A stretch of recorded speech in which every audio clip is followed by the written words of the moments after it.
लीला नगर नाम के एक गांव में रामैया नाम का एक गरीब आदमी हुआ करता था। उसके बेटे का नाम सोमेश था। सोमेश एक ताला मरम्मत करने वाली दुकान चलाते हुए अपना जीवन गुजारता था। रामैया के घर में उसके दादाजी की तस्वीर थी। घर वाले उस तस्वीर को आए दिन नमस्कार करते थे। एक बार सोमेश अपने पिता से, पिताजी, सुना है कि एक जमाने में हम करोड़पति थे, तो फिर वो सारे पैसे कहाँ गए? हम ऐसे गरीब कैसे बन गए? हमें अब ऐसे ये ताले रिपेयर करते हुए ही जीना पड़ेगा क्या? पूछा।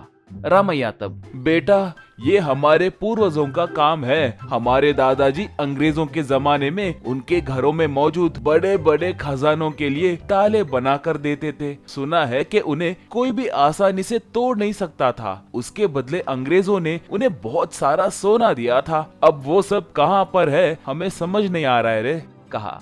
सोमेश तब, सारे पैसे गंवाने के बाद भी दादाजी की अकड़ कम नहीं हुई। देखो फोटो में हीरो के जैसे कैसे चश्मा पहने हैं, कहा। रामैया तब, हाँ, सुना है कि वो उस चश्मे को कभी नहीं उतारते थे, सोते वक्त भी चश्मा लगाकर सोते थे, कहा। एक बार सोमेश दुकान में काम कर रहा था, तभी दो लोग सूट बूट पहनकर एक कार में से उतरे।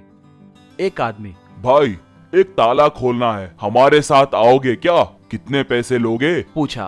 तब सोमेश, जरूर आऊंगा सर, काम कितना मुश्किल है देखकर बताऊंगा, चलिए चलते हैं, कहा। ऐसे सोमेश उनके साथ गया।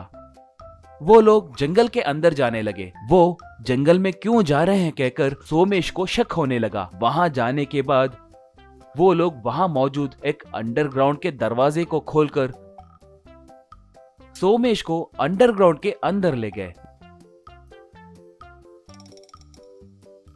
वहां देखे तो एक दरवाजे पे एक बड़ा सा ताला लगा हुआ था। उस दरवाजे के ऊपर उसके पिताजी और दादाजी की तस्वीर थी। सोमेश को उन पर शक हुआ और, आप कौन हैं? अंदर क्या है? आपके घर का काम है बोलकर मुझे यहाँ क्यों लाए? मुझे कुछ शक हो रहा है, मैं घर जाऊंगा, कहा। तभी एक आदमी गन निकालकर, रे, तुम कहाँ जाओगे रे? अगर तुम हमारी बात नहीं सुनोगे तो हम तुम्हें ऊपर भिजा देंगे। अंदर बहुत सारा सोना है रे। सुना है कि वो सब, ये देखो, इस बुजुर्ग आदमी ने छुपाकर किसी को बताए बिना मर गया है। हम बहुत मेहनत करके ये इन्फॉर्मेशन पता किए। अगर तुम उसे खोलोगे तो तुम्हें उसमें हिस्सा देंगे। बोलो, मरोगे या हिस्सा लोगे? ये सुनकर सोमेश डर गया और अपने चाबियों के गुच्छे में से सारे चाबियों से ताला खोलने के लिए देखा।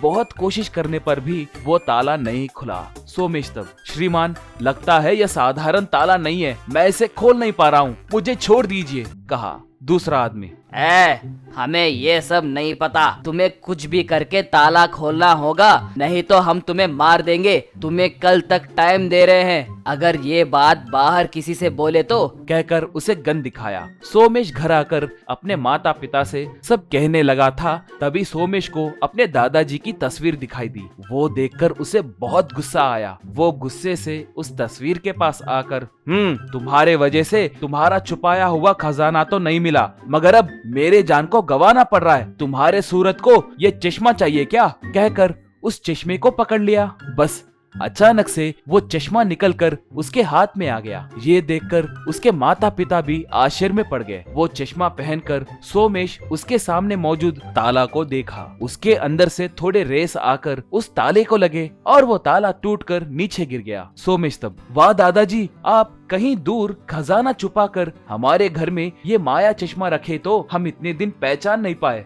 आप कितने अच्छे हैं, कहकर सब उस तस्वीर को प्रणाम किए। वो अगले दिन चश्मा लगाकर अपने पिता को साथ लेकर वहां पर गया। वहां चोर उसके लिए इंतजार कर रहे थे। सोमेश चोरों के पास गया। उसके पिता एक लट पकड़कर छुप गए थे। सोमेश के चश्मा के अंदर से रेस निकलकर उस ताले को लगे और वो ताला टूटकर नीचे गिर गया। इतने में उसका पिता दोनों चोरों को उस लाठी से जोर से मारा। बस वो दोनों नीचे गिर गए। दोनों दरवाजा खोलकर अंदर गए। उसके अंदर सोना ही सोना था।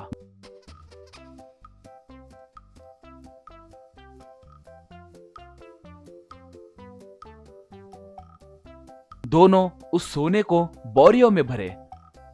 उन पैसों से एक बड़ा घर और कार खरीदकर खुशी से जीने लगे।